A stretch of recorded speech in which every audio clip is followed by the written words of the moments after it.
Bueno, damos comienzo al último coloquio del ciclo de coloquios del IAFE de este año. El charlista de hoy va a ser Federico Jolic y nos va a hablar de cosas que se relacionan con computadoras cuánticas. Actualmente es investigador del CONICET, es profesor recientemente, creo, de la Universidad Nacional de Burlingame y director del grupo de lógica cuántica Más Probabilidad. Su trabajo de investigación se centra en los fundamentos de la mecánica cuántica y la teoría de información cuántica, incluyendo sus aplicaciones a la computación cuántica. Mantiene estrechas colaboraciones con grupos de Brasil, Estados Unidos, Italia y Alemania, hasta llegando ahora, llegó ayer creo, de Alemania. Y complementariamente realiza una labor en la divulgación científica y es uno de los miembros fundadores de Cuántica para Todes. Agradecemos con el equipo de los coloquios de este año que hayan venido al último coloquio de hoy y los que están presentes online. Bueno, damos lugar a que Holly presente su charla y después vamos haciendo preguntas. Igual si tienen preguntas, Holly va a estar muy predispuesta a hacerlas. Me olvidé de aclarar que él fue becario doctoral del CONICET acá en el IAFE, así que por eso los jóvenes no lo conocen, pero el resto de nosotros sí. Quizás lo conocían también con pelo largo, quienes lo conocen de antes. Ahora es un señor mayor. Ya no da para... Ya no da. No hay tanta no hay fuerza, tanto pelo, no hay fuerza tanto para pelo. eso. Claro, sí. Y así que, bueno, un gusto, Holly, para mí presentarte. Y acordate, tiene que ser apta a todo. Físico, Sí, física, sí. astrónomo, astrónomo. Sí, se va a entender perfectamente. Perfecto, te tengo toda la fe. Bueno, sí, yo estoy muy contento, gracias por la presentación, Cecilia. Estoy muy contento de volver acá, extraño mucho, quiero que lo sepan. Creo que, bueno, esos años que estuve en el IAFE fueron los años que más aprendí probablemente en toda mi vida. Todo lo que aprendí acá después me sirvió como base para lo que hice después en el resto de mi carrera. Y extraño estar con ustedes, qué sé yo, hablar. Estaba muy bueno estar acá. No debía haberme ido nunca. No, mentira. Bueno, entonces les voy a hablar de algunas cosas que estamos haciendo ahora con algunos grupos de afuera. Voy a hablar de no localidad. Muchos de ustedes habrán escuchado en el 2022, le dieron el premio a estas personas por los experimentos con fotones entrelazados, estableciendo por primera vez la violación de lo que se conoce como desigualdades de Bell, de las cuales voy a hablar en un ratito, y sentando las bases para el desarrollo de la teoría de la información cuántica. Entonces esto es importante mencionarlo porque lo voy a volver a mencionar después. Pero hay problemas de interpretación, como ustedes saben, en la física cuántica, a más de 50 años de las desigualdades de Bell, el debate continúa. En algunos casos el debate es crudo y la pregunta es, ¿el mundo, la naturaleza, es local o es no local? O sea, ¿hay acción a distancia o no? Entonces todo esto tiene que ver con eso. Y en los años 30, Einstein, Podolsky y Rosen escribieron un artículo muy polémico, muy citado en la literatura de los fundamentos de la física, en los cuales ellos criticaban, o al menos planteaban una posición alternativa respecto de la interpretación estándar de la mecánica cuántica que se había desarrollado en los años 20, bueno, por el mismo Einstein, por Bohr, por Heisenberg, por Born, etc., bajo el Jordan. Y ellos plantearon un debate respecto de la interpretación estándar. Voy a hablar un poco de eso. Pero ellos plantean un criterio de realidad. Ellos dicen, Einstein, Podolsky y Rosen. Me voy a referir a esto como el argumento EPR. Si podemos predecir con certeza el valor de una magnitud física sin perturbar de ninguna manera un sistema, entonces existe un elemento de realidad que corresponde a dicha magnitud. Por ejemplo, si yo puedo determinar la longitud de esto sin perturbarlo, sin hacerle ningún efecto apreciable si quieren, entonces la longitud forma parte de la realidad. Hay algo ahí que tiene una longitud. Esa es la idea. Esto está intentando polemizar con la interpretación estándar de la mecánica cuántica, en la cual, como les enseñan ustedes en los libros de texto, si uno mide en un sistema cuántico y obtiene un resultado, no puede atribuir el resultado de la medición a una propiedad preexistente en el sistema previa a la medición. ¿Sí? Entonces es algo que lo ven en todos los cursos de cuántica, en todos los libros por ahí más viejos. Se plantea así. Y entonces, bueno, ellos intentan, ahora voy a mostrar un poco cómo, dar una polémica con respecto a esto. Y Y fíjense que, bueno, en física clásica, si uno mide la posición y la velocidad de un cuerpo celeste, no hay problema. Uno puede asumir que cuando uno mide la posición y velocidad de tal planeta o de tal astro, y uno obtiene esos valores, es porque realmente había un objeto que tenía esas propiedades bien definidas y que uno de algún modo las intentó estimar con sus mediciones. Esa es la idea. Y en la interpretación estándar de la cuántica, bueno, eso se pone en cuestión y ellos estaban intentando polemizar con esta perspectiva. Bueno, esto es lo que les decía antes, ¿no? Y después está este dictum, ¿no? de la interpretación estándar, que es que los experimentos que no se realizan no tienen resultados. Entonces, si uno hace un experimento para medir la velocidad, obtiene un valor, entonces, y si no, como son complementarias la posición y la velocidad, uno los puede hacer a los dos experimentos al mismo tiempo. Si medimos la velocidad, no hagamos hipótesis acerca de cómo fue la posición. Porque uno podría empezar a decir, bueno, yo medí la velocidad, pero si hubiera medido la posición, hubiera obtenido tal resultado. Entonces, cuando uno empieza a hacer eso en cuántica, llega a contradicciones rápidamente, ¿sí? No es fácil hacer un esquema coherente cuando uno hace eso. Obviamente hay propuestas alternativas, y lo de EPR iba en esta dirección, tratar de polemizar contra estas ideas, y también ellos, el otro dictum de la interpretación estándar es que hay un azar intrínseco en los fenómenos naturales, y que este comportamiento probabilístico es irreducible. Es decir, hace ya más de 100 años que se hacen experimentos con física cuántica, la teoría es probabilística, los experimentos presentan un fuerte carácter probabilístico, y por más que se refinen y refinen las condiciones experimentales, el carácter probabilístico no se va. A diferencia de, por ejemplo, cuando medimos el periodo de un péndulo, o incluso cualquier cosa que hagamos en física, ustedes saben que el resultado es probabilístico, siempre uno mide, qué sé yo, una distribución de valores y así estima el error, qué sé yo, etc. Siempre hay probabilidades, pero la gracia es que en física clásica, si reducimos las imperfecciones en el experimento y mejoramos la estimación de las condiciones iniciales, vamos a poder ir morigerando el carácter probabilístico. Entonces eso da la idea de que hay un determinismo. Bueno, en la cuántica no. Lo que planteaban Born, Heisenberg y todos los padres fundadores, por decirlo de alguna manera, es que había un azar intrínseco en los fenómenos naturales, así que el mundo es random, básicamente, y que entonces, por eso, la teoría termina siendo probabilística. Entonces no hay que buscar completarla.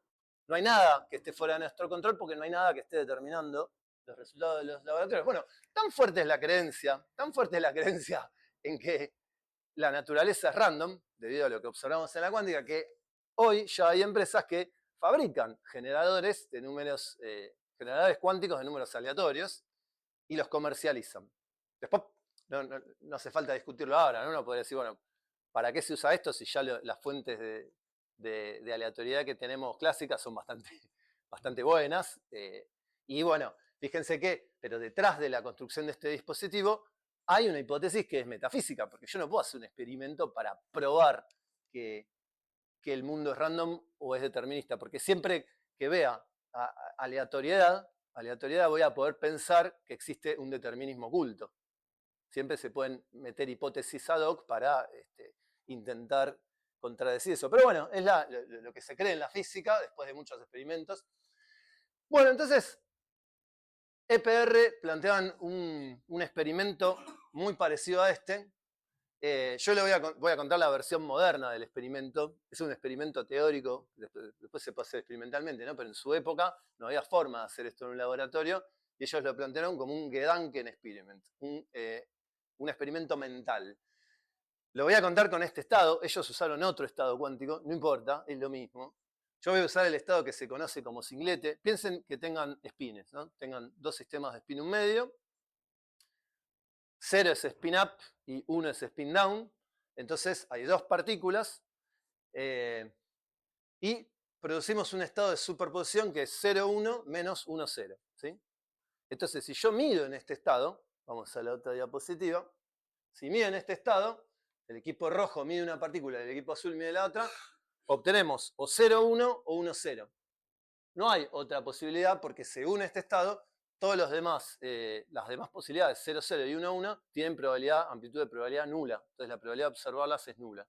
Entonces, en este estado solo se mide 0, 1 y 1, 0. Y este estado tiene la peculiaridad... bueno, ya claro, estamos asumiendo que se suelen llamar Alice y Bob, estos muñequitos. Yo les digo equipo rojo y equipo azul.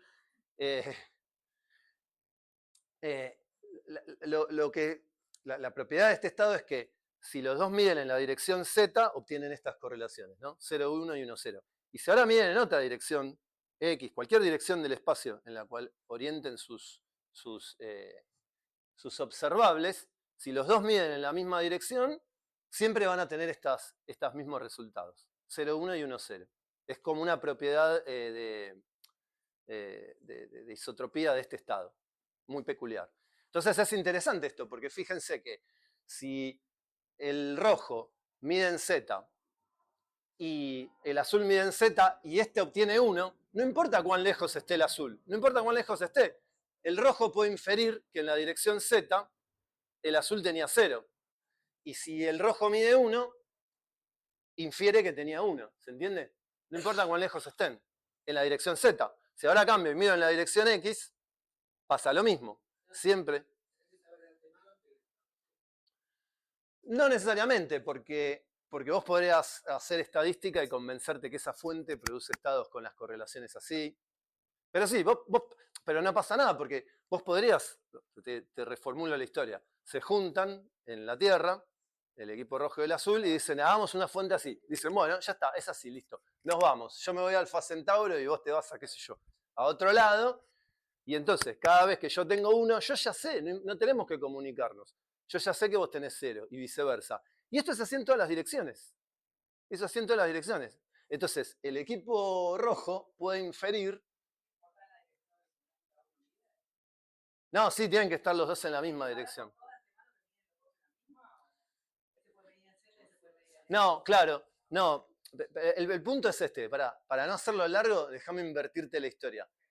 Si rojo mide en la dirección D, sabe que si azul midiera en la misma dirección D, sabe de antemano lo que va a obtener, ¿sí? Lo sabe. Entonces, ahí aplica el criterio de PR. Como son físicos, esto es muy fácil de explicar. Si podemos predecir con certeza el valor de una magnitud física sin perturbar de ninguna forma un sistema, entonces existe un elemento de realidad. Entonces, si en cada dirección D yo puedo predecir sin perturbar, porque si asumimos la localidad de Einstein, lo que yo haga acá no puede afectar lo que ocurra con la partícula distante, por localidad, ¿sí? Asumiendo el principio de localidad como hipótesis, si yo en cada dirección mido y puedo determinar lo que pasa del otro lado, entonces hay un elemento de realidad. ¿Entendés? Yo lo pude determinar. Medí acá, como hay localidad, no perturbé allá, pero yo pude inferir el valor del spin en cualquier dirección de la otra partícula.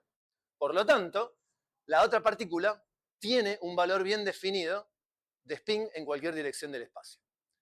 Pero entonces, fíjense lo que pasa, la mecánica cuántica no permite predecir el valor de spin, porque los experimentos son random. Cuando cada uno mide, obtiene 0 y 1, y no se sabe qué valor se va a obtener, porque es random. Porque, no lo dije, pero en ese estado la probabilidad de obtener 0, 1 o 1, 0 es un medio para los dos. Es como tirar una moneda. Es decir, el equipo azul que está lejos ve una moneda. Sin embargo, entonces, como aplicamos el criterio este de realidad de EPR, uno infiere que hay un valor definido del spin en todas las direcciones, pero que la cuántica no lo puede predecir. Por lo tanto, dice en EPR, la descripción de la mecánica cuántica dada por la función de onda es incompleta. Y debería haber una teoría del futuro, o una teoría a la cual no podemos acceder, de variables ocultas en las cuales estas cosas sí están bien definidas y podríamos predecirlo. ¿Se entiende el argumento? ¿Sí? Lo que no se entiende es si hay algún ejemplo de eso. Sí. Este estado se puede hacer en el laboratorio y se puede medir. Con esa distancia, Alfa Centauro en la Tierra. Sí, con Alfa Centauro en la Tierra no, pero lo puedes hacer a miles de kilómetros, qué sé yo. No me acuerdo ahora el más largo que se hizo, pero ahí viste como una carrera de quién hace el experimento más distante. Y además, fíjate que ahí vienen después viene el teorema de Bell, ¿no? Todo esto es como el preámbulo del concepto de no localidad cuántica, porque la idea es que cuando vos hagas el experimento de esto, las mediciones sean space-like, ¿viste? Como para evitar toda posibilidad de que haya habido signal, ¿no? Entre rojo y azul. Porque si vos, digamos, si yo mido antes y vos medís después, de forma tal de que pueda haber viajado información, ahí, bueno, es decir, qué sé yo, habrá algún mecanismo que hace que... Porque, además, fíjense que por ahí, como son físicos, piénsenlo así. Si hay colapso, una forma de contar esto sería, el equipo rojo mide y obtiene 1, y colapsa el sistema. La medición acá hizo que colapse allá. Y algunos te dicen, bueno, ¿ves? Eso es no local. Porque hizo que... A mí no me gusta esa forma de contarlo, pero... Pero la pregunta que te iba a hacer, interpretándolo así, que vos cuando medís en un lugar, colapsás todo. Entonces no es que no está perturbando el otro. Yo creo que, Entonces, nada, deja de ser real. Para mí es local, pero hay gente que lo plantea así, dice, medí acá y lo hice colapsar allá, ¿entendés? Y te dice, bueno, ¿ves? Es no local. Pero eso a Einstein no le gustaba para nada, entonces dice, bueno, ¿ves? Acá hay algo que está mal, entonces por eso metieron este argumento. Porque este estado, por ahí no sé si lo estoy explicando de la mejor manera, pero este estado cuántico pone en tela de juicio la localidad. Ahora vas a ver con más detalle por qué. Ahora vas a ver por qué. Quiero subrayar eso, que es fabricado. Siempre experimentalmente es fabricado. Sí, es un estado especial. Después hay otros, ¿no? Hay otros ejemplos de estados que tienen propiedades análogas. Pero ahora vas a ver lo que pasa. Este es como el preámbulo. Entonces el setup experimental es una fuente que manda dos partículas, una va para un lado y otra para el otro, y los distintos equipos de medición pueden medir en distintos ángulos el spin. Esa es la idea de base. No voy a todos los detalles, pero bueno, la idea creo que se entiende. Entonces, EPR concluye que estamos forzados a concluir que la descripción de la cuántica de la realidad física dada por la función de onda es incompleta. Entonces, debería haber una teoría de variables ocultas. Bohr dijo, no, bueno, pero ves, están equivocados, porque si miden el spin en Z, no midieron el spin en X. Entonces, están haciendo razonamientos contrafácticos. Tienen que tener en cuenta el contexto de experimentación. Vos no podés decir, ¿cómo sería yo si los nazis hubieran ganado la Segunda Guerra Mundial? No se puede hacer ese tipo de razonamiento. Vos no mezclás razonamientos de mundos incompatibles. No metas contrafácticos, dice. O acá yo estoy traduciendo, digamos, vaya uno a saber lo que dijo Bohr. Lo leo porque era bastante críptico, pero para mí es claro y yo lo interpreto así. Dice, se trata esencialmente de una influencia sobre las condiciones mismas que definen los posibles tipos de predicciones sobre el comportamiento futuro del sistema. Bueno, a leer a Bohr, pero Bohr apunta a la contextualidad, al hecho de que, bueno, si vos elegís porque el razonamiento de FPR es justamente eso. Si uno mide el spin del equipo rojo, infiere el spin del equipo azul, ¿sí? Y viceversa. De forma análoga, pasa al revés. Entonces, podemos elegir libremente, como podemos elegir libremente si medimos una dirección u otra en ambos lados, luego se sigue que ambas magnitudes deben ser elementos de realidad simultáneamente. Pero yo agrego, ojo, vos tenés libertad, y eso lo dice Bohr, vos tenés libertad para elegir en qué dirección medís, pero no podés medir en las dos. Entonces, cuando elegís una y haces una inferencia contrafáctica acerca del resultado que te podría haber dado en la otra y después mezclas todo, ahí incurrís en una contradicción o estás haciendo una hipótesis oculta que es que es válido hacer razonamientos contrafácticos. Pero bueno, quiero avanzar para ir hacia lo de Bell, pero me parece que se entiende la idea, ¿no? Esto de los contextos, que hay una tensión acá, hay un problema, ¿no? Se ve. Bueno, Bell retomó toda esta discusión, él leyó atentamente la discusión EPR-Bohr, y ¿qué buscaba? John Bell, creo que es en los 60, ¿no? Había encontrado modelos de variables ocultas, y otro ejemplo, él mismo tenía sus modelos de variables ocultas, estas que completaban a la teoría de cuántica. ¿Qué sería una variable oculta? Y bueno, un parámetro que nosotros no podemos controlar, al cual no podemos acceder, no lo podemos controlar y por eso vemos un resultado aleatorio. Esa es la idea. Pero todo tiene un valor definido. Y estaba después la mecánica bohmiana, que es una reformulación de la teoría cuántica en la cual las partículas tienen trayectorias, todo está bien definido, pero no, es random y hay variables ocultas. Pero tanto los modelos de Bell como los de Bohm eran manifiestamente no locales. Tenían acción a distancia instantánea, es decir, iban en contra de la relatividad especial de Einstein y general. ¿sí? Eso es un detalle importante. Entonces se preguntó, che, pero ¿no habrá una teoría de variables ocultas locales? Entonces se puso a estudiar el tema. ¿Y qué hizo? Bueno, esa es la pregunta, lo que guió su investigación. Entonces le empezó a poner números a las cosas. Dice, supongamos que esta completud de la cuántica, de la cual hablaba en EPR, esta especificación más completa puede ser efectuada por medio de parámetros lambda. Podría ser un vector, puede ser lo que sea. Cualquier cosa, ente matemático que represente la realidad incontrolable a la cual no estaríamos pudiendo acceder. Entonces, la estrella acá sería probabilidad de obtener los resultados A y B, dado que el rojo midió A y el azul midió B. ¿Sí? En negrita están las orientaciones de los spin y sin negrita están los resultados. Y todo esto va a depender de lambda. Para cada lambda oculto va a haber una probabilidad, una distribución de probabilidad. ¿Sí? Bien. Sigue Bell, no, salté un poco todo esto. Lo que llega a Bell es esto. Dice que esto es lo que uno observa experimentalmente. Uno cuando el rojo y el azul fijan unas orientaciones de spin, A y B negrita, las deja fijas, y empieza a mirar cuántas veces sale 0, 0, 1, 1, 0, 1, 1, y calcula probabilidades. A partir de estas probabilidades, que esto es lo que uno puede observar, calcula valores medios y todo lo demás. Esto es como el ladrillo elemental de la observación cuántica, ¿sí? Ahora, él reescribe esto en términos de la teoría de variables ocultas. Entonces, hay una conexión entre esta magnitud, que es la PA de AB lambda, es decir, la que tiene la variable oculta que determina esta probabilidad, y la hipótesis clave es esta, fíjense.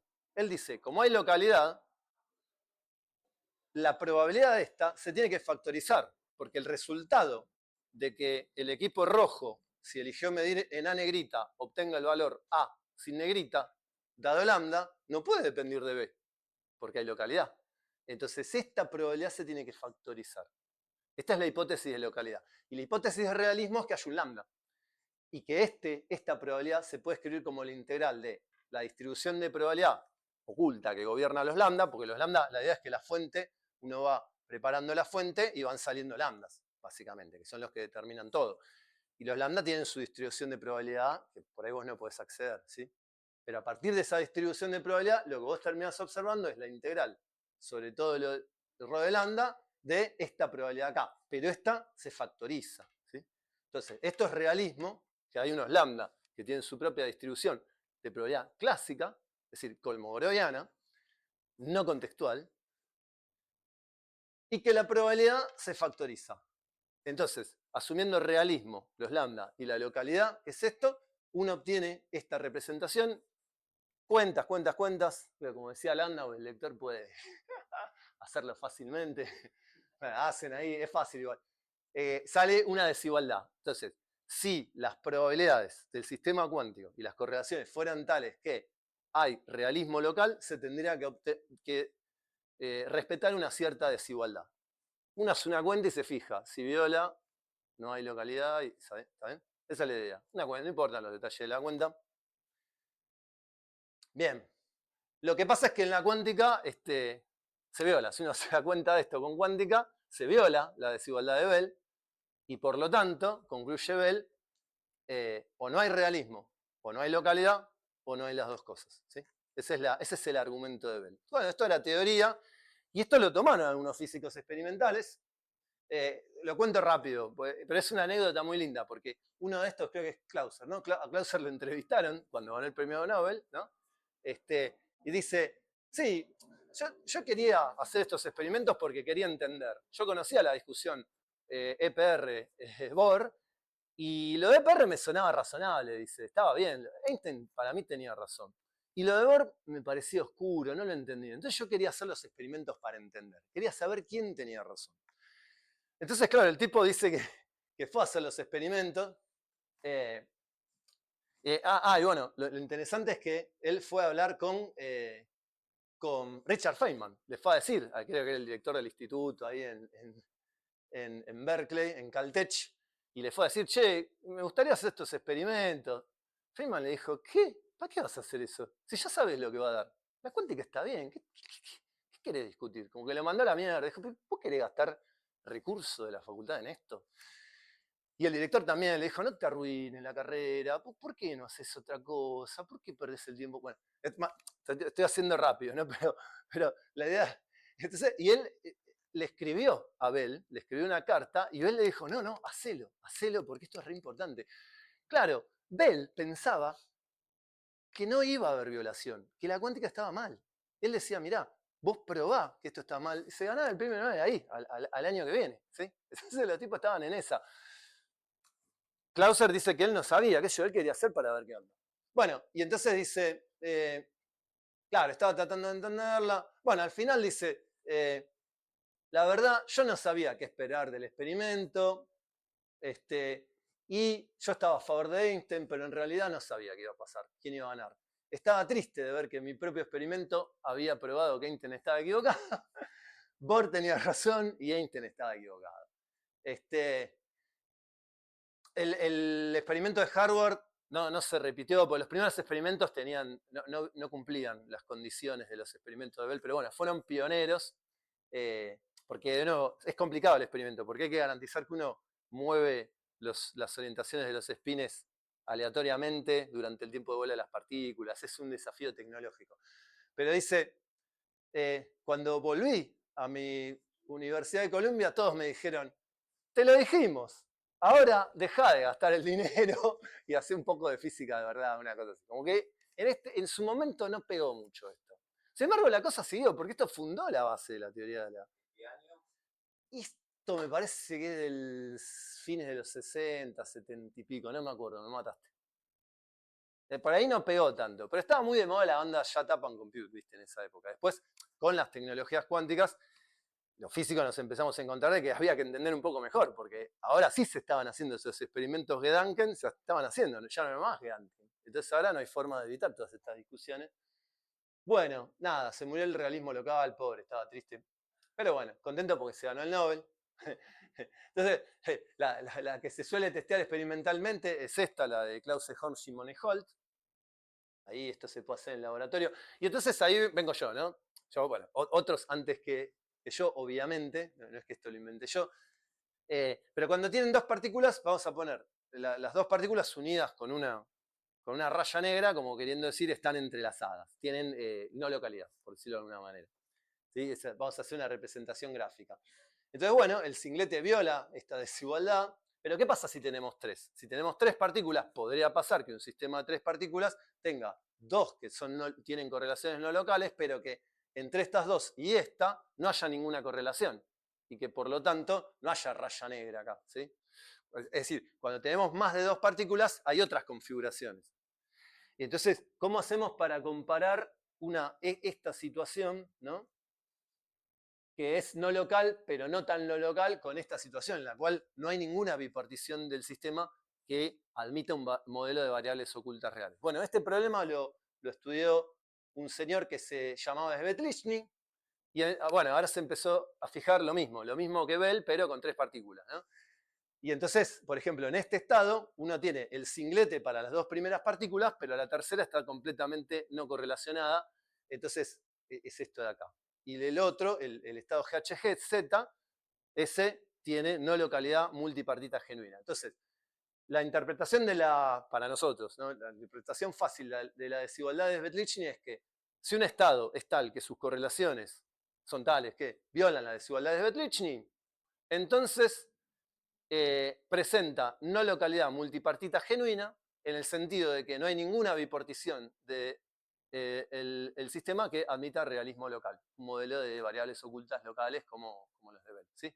Esa es la idea. ¿Se entiende hasta acá? Es como el paso clave. ¿Alguna pregunta? Sí, yo lo que no entiendo es si ya está demostrado que para dos partículas se violan las desigualdades de Bell. Ahora, ¿por qué le pones una más?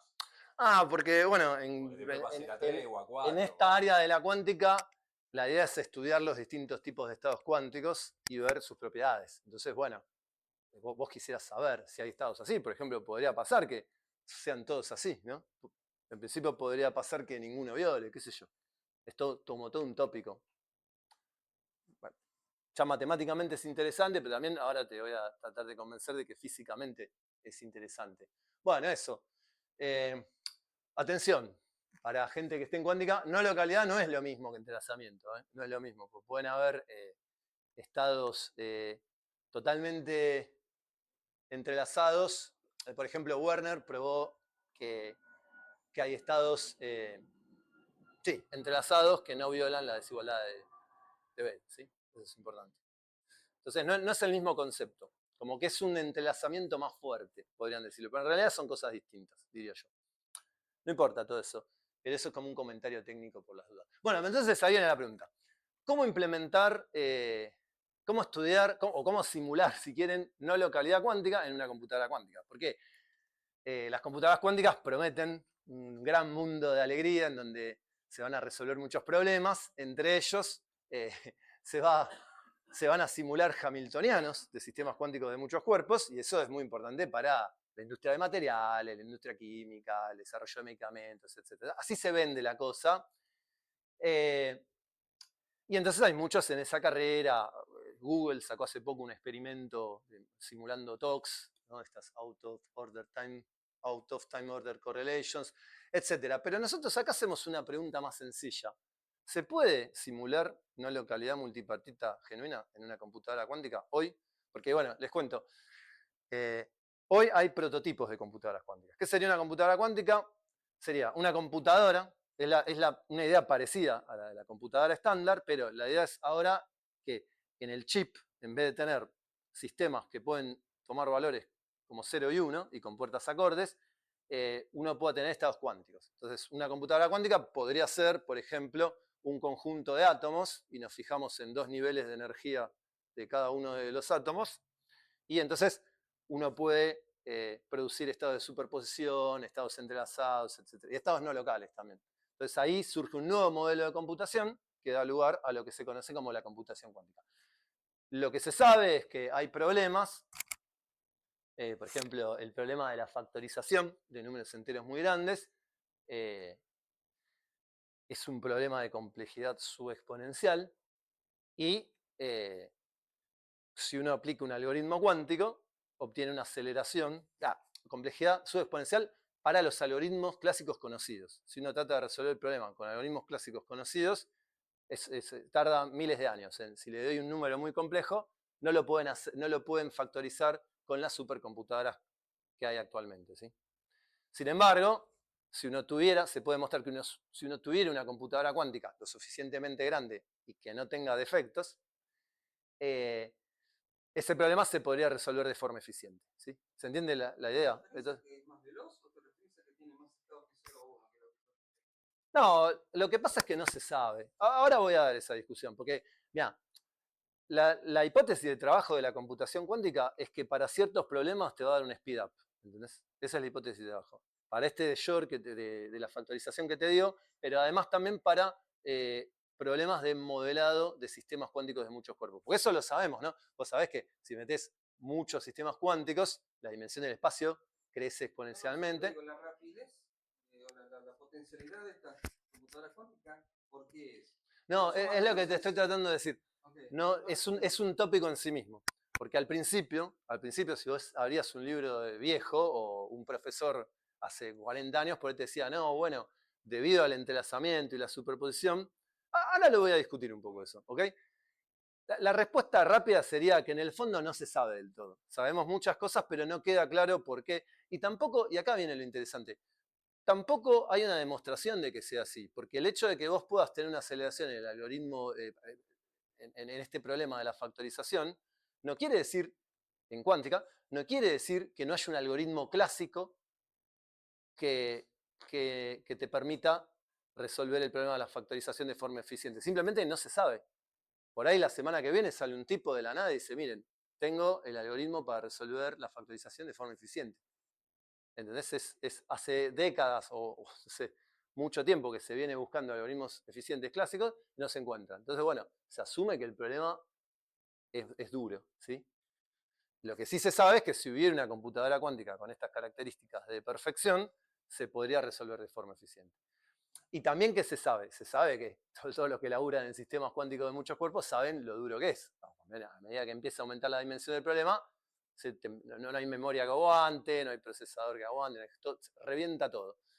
hace poco se anunció que una supercomputadora en Europa pudo simular una computadora cuántica de 50 qubits. Bueno, habrá que ver los detalles de eso, yo no estoy en eso. Pero bueno, todos sabemos que es durísimo y se sabe desde hace décadas, entonces se asume que es exponencial el problema, o más, no sé, lo que sea que fuere, pero se asume que es así. Ahora, podría no ser así, podría venir un tipo y decir, miren, encontré una forma de computar las cosas que puedo simular sistemas cuánticos de muchos cuerpos de forma eficiente, entonces se va la computación cuántica, un poco se va al tacho, ¿sí? Pero bueno, tenemos muchos argumentos para pensar o para creer que el problema es súper duro, entonces eso es lo que justifica, ¿no? Entonces nosotros decimos, bueno, pero entonces, está bien, antes simular un hamiltoniano de 500 componentes, ¿por qué no te fijas si podés, aunque sea simular no localidad multipartita genuina? Entonces, ¿cómo haríamos? ¿Cómo es una computadora cuántica? Bueno, tiene qubits. Por ejemplo, este es un dibujo esquemático de una computadora que se llama Garnet, que es de una empresa IQM. Tiene 20 qubits, serían 20 qubits superconductores. Bueno, este año, ¿no? El premio Nobel fue por el descubrimiento de estos circuitos que presentan propiedades cuánticas, pero tienen muchos componentes y son en su esencia macroscópicos, pero como están a muy bajas temperaturas, pueden mantener la coherencia y presentan propiedades genuinamente cuánticas. Con esa idea se hacen los qubits superconductores, ¿sí? Entonces, bueno, esta computadora consiste en eso, y estas linitas grises significan que uno puede hacer interactuar, por ejemplo, el qubit 5 y 6, y generar entrelazamiento entre ellos. Puede producir estados como el singlete, o los estados cuánticos que uno quiera, en principio. Pero claro, ¿qué pasa? Las computadoras cuánticas funcionan mal, tienen muchos defectos, son prototipos defectuosos, se usan para hacer investigación, para ver cómo desarrollar mejores prototipos que anden mejor. Ese es el uso de la computación cuántica hoy. Entonces es menesteroso desarrollar herramientas para saber cuán bien o cuán mal están funcionando. Porque no es obvio, no es obvio. ¿Qué tendrían que, y ahí viene tu pregunta, ¿qué tendrían que hacer para funcionar bien? Generar mucha superposición, mucho entrelazamiento, mucha no localidad, mucha contextualidad. ¿Qué propiedad cuántica es la que necesitamos para obtener la ventaja cuántica? No es obvio ese problema. Es todo un área de investigación. ¿Sí? Es un poco, ya debería empezar a responder tu pregunta, pero va a haber más respuestas. Bien, entonces, ¿cómo modelamos la desigualdad de Svetlichny? Por ejemplo, bueno, elegimos algunos qubits, que yo, el 4, el 1 y el 2, y con puertas lógicas de rotación local modelamos naturalmente las orientaciones del spin. Es como una implementación en la computadora cuántica. ¿Por qué hablo de simulación y no de implementación o de no localidad en la computadora cuántica? Bueno, es delicado el tema porque los qubits están muy cerca en la computadora cuántica. Entonces, ¿cómo garantizo yo que cuando hago este experimento las mediciones sean space-like? ¿Cómo garantizo que la orientación de los spines se están cambiando durante el tiempo de vuelo? No es un test de Bell realmente esto, ¿sí? Es importante entender. Por eso nosotros hablamos de simulación. Pero bueno, la pregunta para mí es interesante en sí misma, y como consecuencia de eso sirve para caracterizar cuán bien o cuán mal está funcionando la computadora. Entonces, cambiando las orientaciones, haciendo distintos experimentos, como si fuera un sistema cuántico. Una computadora cuántica básicamente es un sistema cuántico, efectivamente. Modelamos las desigualdades de Svetlichny. Yo no lo dije, pero hay desigualdades de Svetlichny para n partículas. Si no hace falta que sean 3, pueden ser 4, 5. Se puede generalizar matemáticamente toda la teoría.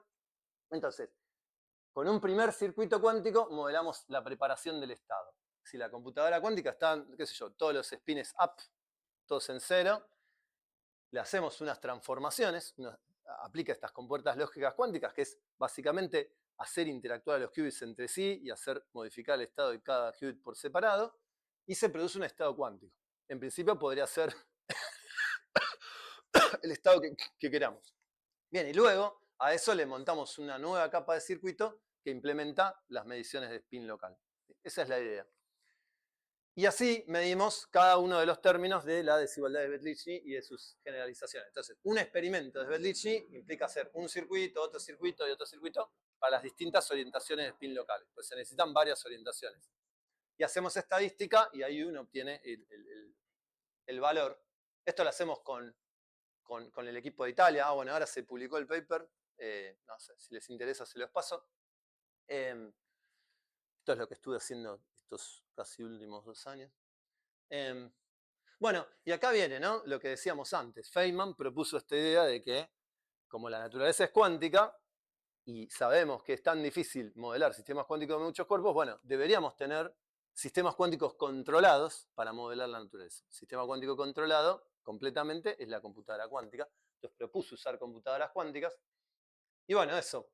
Esto lo salteo porque... Pero y ahí viene la pregunta, ¿por qué uno esperaría que haya una ventaja en la computación cuántica? O dicho de forma diferente pero casi equivalente, ¿por qué pensamos que la dinámica cuántica es esencialmente distinta a la dinámica clásica? ¿Por qué lo pensamos? Bueno, un bohmiano podría decir, bueno, acá la magia cuántica viene de la no localidad.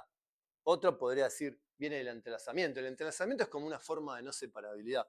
Pero la no localidad es eso que les dije antes, la imposibilidad de encontrar modelos de variables ocultas que obedezcan a esta condición de factorización de las probabilidades, ¿sí? También podría ser la contextualidad, de la cual no hablé, pero no importa. Podría ser la magia cuántica, ahora voy a hablar de esto, no lo expliqué. Podría ser que hay aleatoriedad genuina en la naturaleza. Los sistemas clásicos no son aleatorios. Bueno, por ahí la aleatoriedad cuántica podría ser una fuente de ventaja, quién sabe. No importa.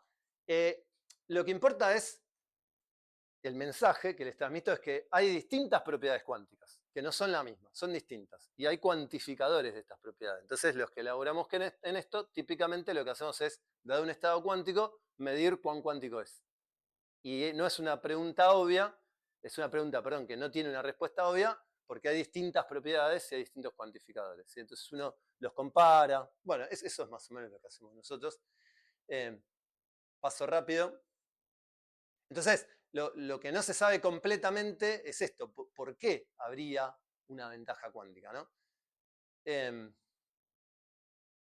Acá, la típica explicación cuántica sería la de los muchos mundos, ¿no? Todavía hay gente que usa esta explicación, que dice, bueno, ¿qué pasa? En la computadora clásica yo tengo, estos 4 inputs, ¿no? 1, 0, 1, 1, 0, 1.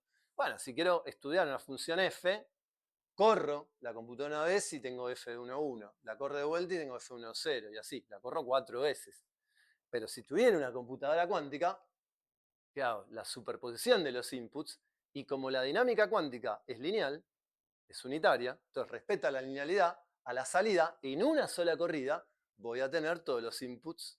Y es como que antes corría en 4 y ahora lo corría en 1. Computé. Bueno, falso, porque no es que si yo ahora mido, voy a tener random f de 1, 1, f de 0, 1. Yo no puedo acceder a esta información, porque necesito medir, necesito hacer una tomografía que típicamente va a tener una complejidad muy grande, entonces todo lo que gané ahí lo mato. Pero el everettiano, el muchimundista, va a decir, ¿ves? Lo que pasa es que la computadora cuántica hace la cuenta en muchos mundos paralelos al mismo tiempo. Eso es increíble, pero lo dijeron en una de las comunicaciones falopa de Google pública que hizo hace poco, cuando sacaron el chip Willow. Decían, el chip Willow es tan complejo que excitó los muchos mundos. No me acuerdo qué decían, pero decían una cosa más o menos así. Bueno, nada, es un argumento que anda dando vueltas. Hay everettianos, es increíble.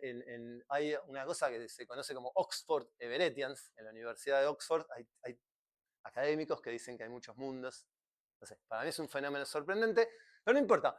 Lo importante para esta charla es que hay una discusión acerca de por qué la dinámica cuántica pareciera ser diferente a la dinámica clásica. Entonces, bueno, cada cual tendrá su postura. Yo tengo la mía, pero no la voy a decir. Sí. Porque estás como exorcizando mi noción de lo que era una computadora cuántica. Ese trabajo en paralelo que vos decís. Escuchá. No es eso que es. Right now. Porque hay teoremas que no todo el mundo conoce, pero son conocidos. Mirá, vamos a hacerlo rápido. Un dispositivo, suponete que vengo con una computadora cuántica que solo puede preparar los qubits en la base computacional, es decir, la que es 0, 0, 0, 1, la que son sin superposiciones. Esa es una propiedad. Después, que aplica solo con puertas de Clifford, Hammer, Control Not y S. Son las compuertas lógicas, no importa cuáles. Pero no son todas, ¿sí? Le falta una que es mágica, la T. O sea, si solo aplica esas y realiza mediciones en la base computacional, se puede probar que un sistema cuántico así es simulable con una máquina de Turing probabilística de forma eficiente. ¿Ok? ¿Cuál es el problema? ¿Y por qué esto te afecta a lo que vos acabas de decir?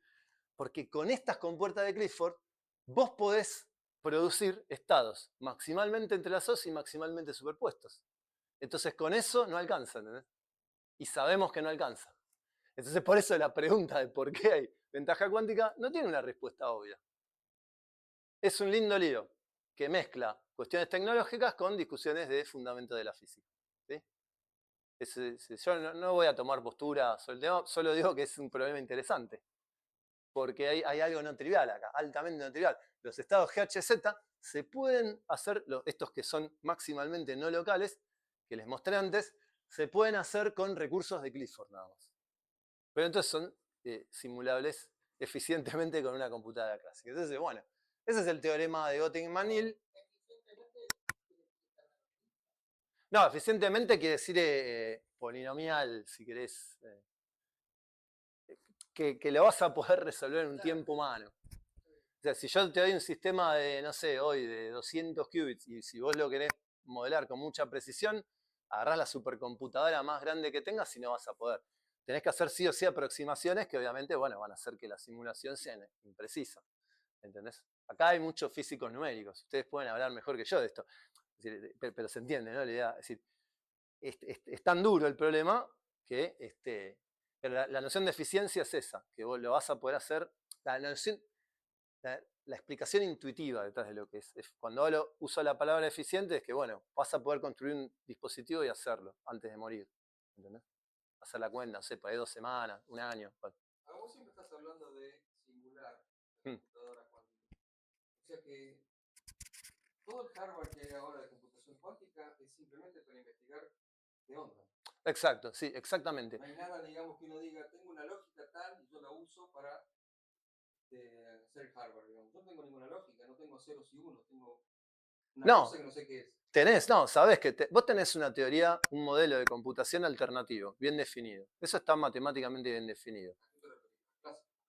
Al clásico y al cuántico. Los dos modelos de computación están bien definidos matemáticamente. Sí, la idea es clara de los dos. Yo no la tengo, por eso. Claro, el modelo de computación... computadora cuántica, de nuevo la pregunta. ¿Qué? Bueno, una computadora cuántica es una computadora, es una máquina que vos vas a usar para computar funciones, cuyos componentes son sistemas cuánticos. Y los estados de la memoria y las compuertas lógicas, los estados van a ser estados cuánticos, y las compuertas lógicas van a ser evoluciones dinámicas cuánticas, básicamente operadores unitarios. Entonces te queda como una especie de cálculo, mirá, no lo puse en diapositivas, pero vos podrías definir a la computación clásica como, ¿qué hace la computación clásica? Bueno, computa funciones, ¿y cómo lo hace? Describe las funciones con funciones booleanas, o sea, porque la información la codificás en ceros y unos. Entonces tenés funciones que mandan ceros y unos en cadenas de ceros y unos en ceros y unos. Esas son funciones booleanas. Los building blocks de eso son las funciones booleanas. Y vos tenés una base de funciones booleanas, qué sé yo, el O, el I, el NOT, el XOR, las que quieras. La gracia de la computación, ese es el modelo de computación. La gracia es que vos podés instrumentar esas compuertas lógicas elementales como circuitos electrónicos. Combinás muchos de ellos, bueno, eso te da la base, si querés, de la computadora clásica multitask. ¿Sí? Computación cuántica es parecido, pero ahora la información no se codifica en cadenas de ceros y unos, sino en estados cuánticos. Y las compuertas lógicas ya no son más funciones booleanas, sino que son... son más que dos. Sí, sí. No es ceros y unos. No, claro, perdón, no lo dije. Sí, está, me lo recontrasalté. Vos podés hacer, ahora, vos tenés 0, 1 y después podés armar estados de superposición. Estados probabilísticos que con una cierta probabilidad te da 0 y con una cierta probabilidad te da 1. Entonces vos podés armar un estado que es siempre 0, tipo 100% probabilidad 0, siempre 1, y después podés armar 50-50, 70-30, 80-20, y es más complejo porque podés meterle fases complejas, entonces te aparecen, ahora cada qubit, el bit tiene 2 estados físicos, el qubit tiene infinitos estados físicos posibles. Y es determinístico, una vez que lo tenés. Claro, es determinístico, No sí. de En cambio, este es probabilístico. Y naturalmente, como modelo de computación, la computación cuántica es probabilístico. Y sí, la mayoría de los algoritmos son probabilísticos. Te tiran la respuesta correcta con una cierta probabilidad. Y vos calculás la probabilidad y probás que con una probabilidad alta te va a salir la respuesta correcta en un tiempo eficiente. Perdón, ¿estaba él o quién? Y después Mauricio. Sí. Quizás sea mejor terminar la charla y Sí, Sí, pero están cortos. Después. Este punto de que ahora en vez de tener 0 y 1 tenés un dispositivo. No es esa la clave. Y parece. Por ahí sí, pero no es tan fácil el argumento. No lo podés plantear así, ¿entendés? Si lo planteás así está mal por este teorema de Gotes-Manil, ¿entendés? Solo así no es. Por ahí al final del día, mejorando el argumento, terminaría siendo así, pero andás a ver, ¿entendés? Hay artículos sobre eso, pero así pelado el argumento no vale, ¿viste? Porque vos podés armar un GHZ con Clifford. Y eso se puede simular eficientemente. Sí, igual así hablo un poco de lo que hago yo. Porque si no, es decir. Bueno, nada, lo paso rápido. Lo que nosotros hacemos es producir estados random en la computadora cuántica. Estados aleatorios. Vieron que el espacio de estados cuánticos tiene muchos estados cuánticos de n qubits, ¿no? De 3 qubits para fijar ideas. Entonces uno puede producir estados al azar. Al azar quiere decir si uno tiene lluvia, no es que si lloviera ahora, no es que me cae toda la lluvia a mí y no sé, a otros no le cae nada. Nos queda a todos más o menos la misma cantidad de lluvia, porque las gotitas se distribuyen con una probabilidad uniforme en el espacio de posibles puntos de caída, ¿sí? Entonces, bueno, hay una distribución de probabilidad uniforme para los estados cuánticos, ¿sí? Uno puede armarla o puede generar matrices unitarias con la probabilidad uniforme, es la medida de Hart. Entonces nosotros hacemos eso con circuitos random. Y para cada uno de estos circuitos le hacemos un test de Svetlichny para medir si el circuito generado tiene la localidad o no. Y ahora, interesante, si la computadora fuera perfecta, uno obtendría una cosa. Pero como no son perfectos los prototipos que andan dando vuelta por ahí, nosotros comparamos la teoría con el experimento. Y así usamos todo esto para decir si la computadora cuántica anda bien o mal. Así que si mañana se compran una computadora cuántica en el IAFE, yo vengo y le digo, no, pero no está Holic Certified, ¿entendés? Te falta la certificación. No, bueno, no es joda, porque la búsqueda de estándares para caracterizar y evaluar dispositivos cuánticos es un problema de la industria actual. De hecho, la otra vez hablaba con un tipo de una empresa y me mostraba las curvitas de cómo ellos usan la figura de mérito para ver si están dando bien o mal, y me mostraban la evolución de la figura de mérito, porque estamos discutiendo esto. Me dice, bueno, pero no te puedo decir que usamos, porque es un secreto nuestro, de nuestra empresa, que hace que todo ande muy bien. Bueno, listo, no pasa nada. Sí. Para terminar, ¿cuánto le calculas? Y 10 minutos más, termino y lo paso todo rápido, después de última hacemos preguntas. Por eso, te damos 7. Bueno, dale. Bueno, entonces hacemos histogramas, y está el histograma teórico y el histograma empírico, ¿sí? Si la computadora fuera perfecta, uno tira miles de estos estados random, se fija cuánto vale la localidad y lo guarda. Y así se hace un histograma. Entonces, en rosa, si fuera perfecto, tendría que dar el rosa. Pero como hay ruido, va dando el amarillo, el azul, qué sé yo. Entonces, comparando lo teórico con lo experimental, uno tiene una caracterización de cómo funciona el dispositivo. Y la respuesta es que funcionan bastante mal. Bueno, acá esto es interesante porque acá comparamos, si uno hace, en vez de compuertas universales y todas las compuertas posibles, uno usa solo las de Clifford, las que son simulables clásicamente, los histogramas cambian completamente, quedan como, la no localidad queda en puntos muy específicos, el valor de no localidad. Esto nos pareció muy interesante. Bueno, eso lo hacemos para muchos qubits y lo implementamos en computadoras cuánticas. Una posibilidad, hoy ustedes pueden acceder a computadoras cuánticas, ponen AWS, es un servicio en la nube de computación en general, uno puede usarlo para hacer machine learning, se puede hacer instancias de computación. Después está Azure, hay un montón de empresas que proveen esto. Nosotros usamos esta porque se eligió esta. Y a través de esta plataforma comparamos distintas computadoras cuánticas, ¿no? Por ejemplo, usamos estas de IQM, que son qubits superconductores, y estas de IonQ, que son iones atrapados. Son átomos ionizados atrapados en campos electromagnéticos. Bueno, el experimento. Y así uno tiene como una especie de réplica del histograma ese. No voy a entrar en detalles, pero los puntos negros con cruces son lo que tendría que haber dado el test de Svetlichny para distintos estados, ¿no? Acá en el eje X tenemos distintos estados cuánticos y en el eje Y el valor de violación de la desigualdad. Si fuera todo perfecto, tendríamos que haber obtenido los puntos negros, pero como no es perfecto, obtenemos esto de abajo. Acá hay, por ejemplo, 10 repeticiones del mismo estado, ¿sí? También tiene una fluctuación, ¿no? Porque todo es probabilístico, cada vez que uno lo hace está distinto, pero sendas cosas, la comparación de esto y la amplitud de esta variación da una idea del error del dispositivo. Bueno, eso, andan bastante mal, pero tampoco tan mal, porque, por ejemplo, para 3 qubits, acá teníamos una comparación entre área 1, que es iones atrapados, y Garnet, que es qubits superconductores, y para 3 qubits, bastante bien, bastante parecido, ¿no? Pero después cuando empezamos a aumentar el número de qubits, encontramos que la de iones atrapados sigue violando, mientras que la de qubits superconductores muere. Ya le cuesta mucho a la de qubits superconductores simular la violación. Y esto es interesante porque son dos tecnologías distintas que compiten. Se pone mucha guita en estas dos arquitecturas de computadoras cuánticas y este tipo de cuantificadores permite distinguir las performances. Porque también hay otras desigualdades que no son las de Svetlichny, que son un poco más fáciles de violar, por decirlo de alguna manera, y uno tiene no localidad con las dos, ¿sí? Eso es interesante. Pero esta es más exigente, entonces nosotros lo promovemos a esto como una forma de testear. Los iones atrapados. Iones atrapados anda mejor, sí. Cada una tiene sus ventajas, por la de qubits superconductores andan más rápido. Las compuertas tienen un tiempo de ejecución muy rápido, que eso es algo que tenés que tener en cuenta. Las de iones atrapados tardan más, pero tienen mucha más fidelidad. Digamos, anda todo mejor. Yo le pongo fichas a iones atrapados.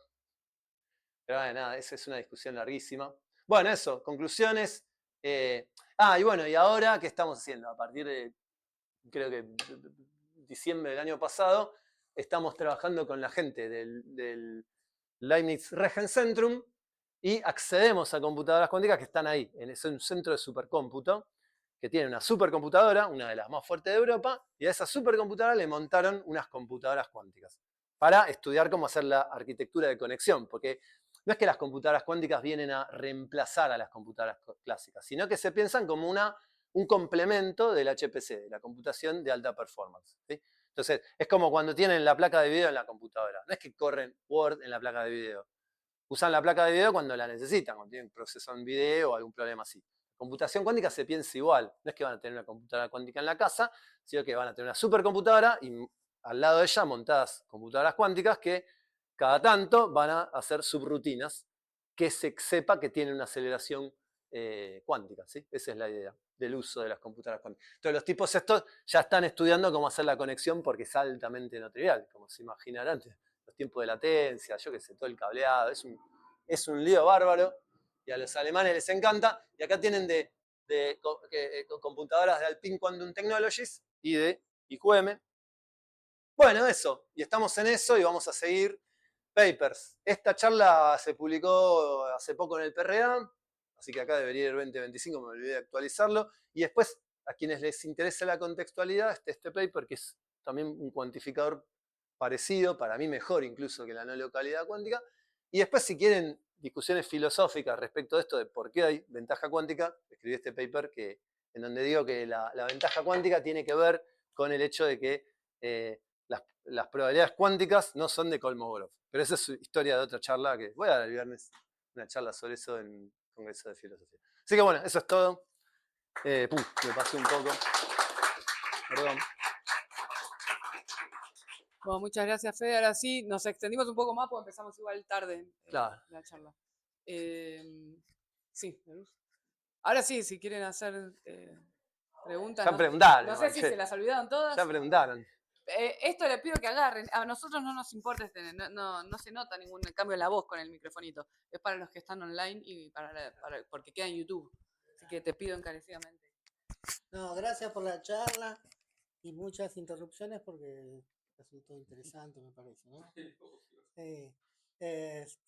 Y entonces, yo me quedé con la duda. ¿El espectro de cada qubit es espectro continuo o es discreto y son todos iguales? Claro, por ejemplo, suponete que estés mirando la energía de los qubits. Suponete que el qubit es, mirás un átomo, bello, un ion, que lo podés atrapar en una trampa de iones, que está como flotando ahí en la nada, y te concentrás solo en lo que hace un electrón entre dos niveles.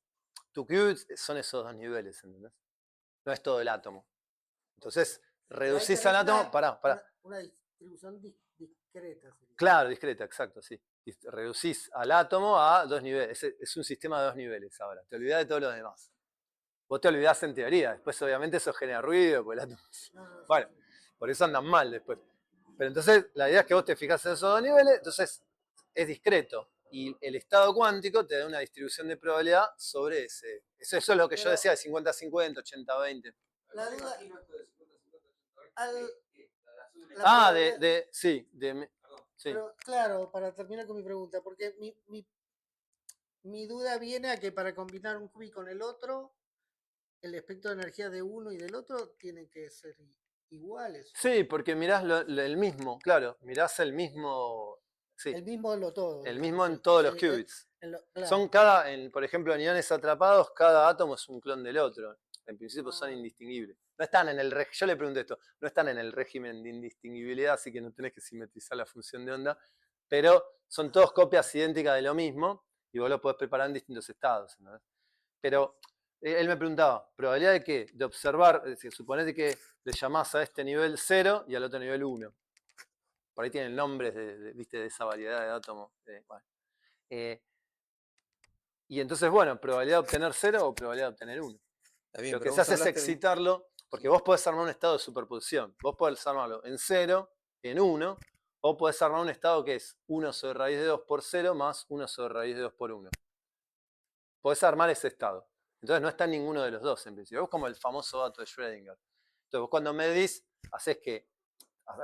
le pegás con un láser, yo te lo hago, viste, yo tampoco trabajo en física atómica, pero le pegás con un láser que hace que se excite el electrón a un nivel que es inestable y que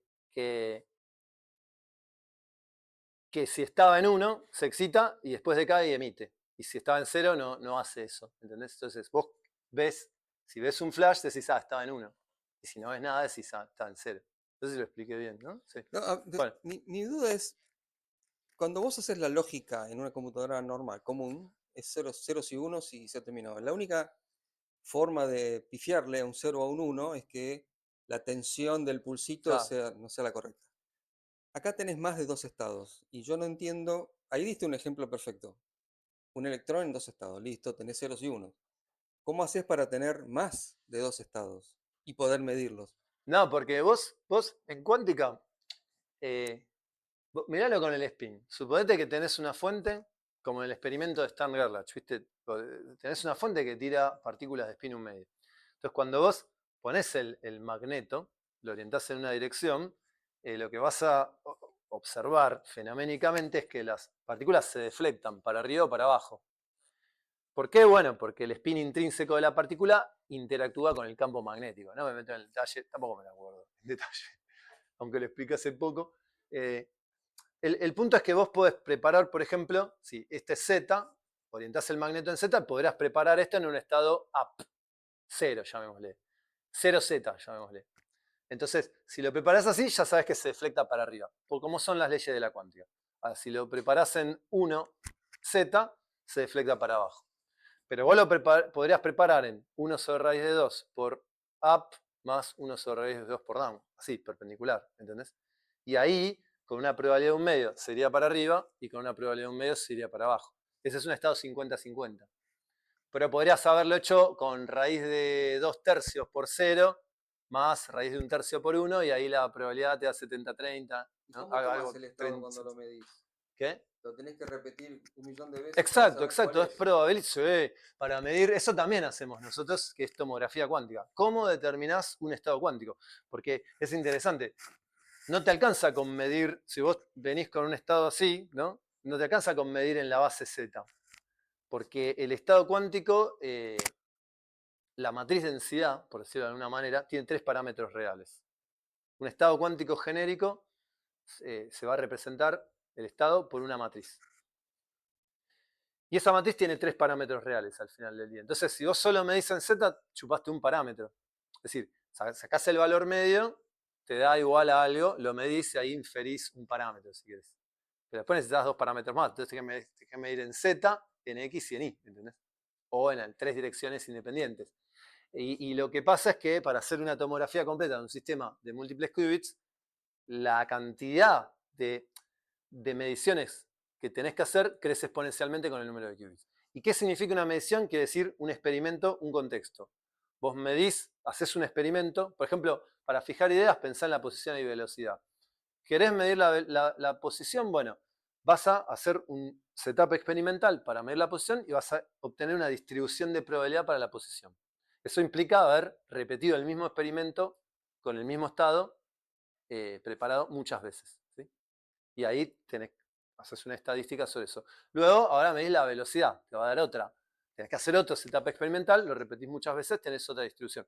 Con una distribución sola no te alcanza para determinar el estado. Típicamente vas a tener que hacer distintos contextos de experimentación. El número, bueno, lo podemos discutir si querés después, pero hay un número que te van a permitir inferir cuál era el estado original del sistema. O sea que para hacer cálculos, como lo tengo yo en la mente, con ceros y unos, para determinar cada uno de esos estados tenés que hacer muchas mediciones, pero igual los Sí, hace rápido, no hay problema. sí, Pero esas n mediciones te dan simplemente una lectura.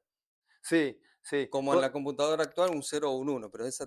Sí, y de hecho hay muchas, hay bastantes arquitecturas de computadora cuántica, pero típicamente en el modelo más conocido, vos medís en lo que se conoce como base computacional, en donde el output son siempre bit strings. Siempre medís como el spin en Z de todos los qubits. Agarrás todos los qubititos y los medís en Z. Vamos a poner Garnet ahí de vuelta. ¿Me entendés? Y entonces, no importa. Ahí quería poner el dibujito de la computadora cuántica, pero agarrás a cada uno de los qubits y los medís en Z. Después hay truquitos para, la cosa siempre mide en Z, pero hay truquitos para hacer que la medición sea equivalente a haber medido en X y en Y, ¿entendés? Entonces, el punto sería que vos cuando medís típicamente obtenés una bit string, pero esa bit string va a tener asociadas unas ciertas probabilidades, va a ocurrir con una cierta probabilidad, y la gracia es que vos armás los algoritmos, son raros los algoritmos cuánticos, si lo mirás, uno tarda en acostumbrarse, no a la idea, pero uno lo que hace típicamente es, se genera un estado así de superposición, o en muchos ejemplos de interés, nos genera un estado de superposición inicial, aplica una función que contiene información acerca del problema que vos querés resolver, y como vos no podés hacer esto de la tomografía al final porque tiene un costo exponencial, de lo que te decía antes, haces otra cosa, vas midiendo y aplicás esta función inteligentemente de forma tal de que las bit strings, que son la solución a tu problema, tengan una probabilidad más elevada que las que no son solución a tu problema. Esa es la idea, ¿entendés? Y bueno, eso Esta parte no se entendió. dos personas que dedican su carrera a la parte observacional, entiendo yo, están matando preguntas a Holly. Preguntas, más preguntas. Mauricio, ¿ya está? ¿Sí? ¿Más preguntas por acá? ¿No? Ahora seguimos. Sí, tengo dos preguntas. Uno, ¿dónde es el de Leibniz donde En pusieron? Múnich. En Múnich, está bien. Y después, nada, al principio pusiste de la mecánica cuántica y pusiste la palabra simultaneidad. Ahora, nada, la mecánica cuántica, cuando vos vas al límite clásico, Mm. vas a la ecuación de Newton, no vas Sí, sí. ni a la relatividad especial ni a la relatividad general. Ujú. Entonces, no sé, es como que estás mezclando dos cosas. Sí, sí, buen punto, buen punto. Pero es una simplificación en la presentación. Porque la realidad es que empíricamente vale la covariancia de Lorentz, ¿no? Sí. Y que si vos hicieras toda la cuenta completa en el límite relativista usando campos, también podrías armar este estado, ¿entendés? Un estado que te va a dar las correlaciones de este estado. Vos, el tema es que a esta escala de energías no vas a ver efectos relativistas, ¿entendés? Sin embargo, la relatividad predice exactamente lo mismo. Entonces, lo que vos observás es compatible con la teoría de la relatividad. Lo que pasa es que después, eventualmente, lo que interpretás no. Porque si vos le querés inyectar las variables ocultas de Bell, si vos decís, bueno, yo obtuve estas correlaciones, las voy a explicar así. Nine, ¿entendés? Sí. No.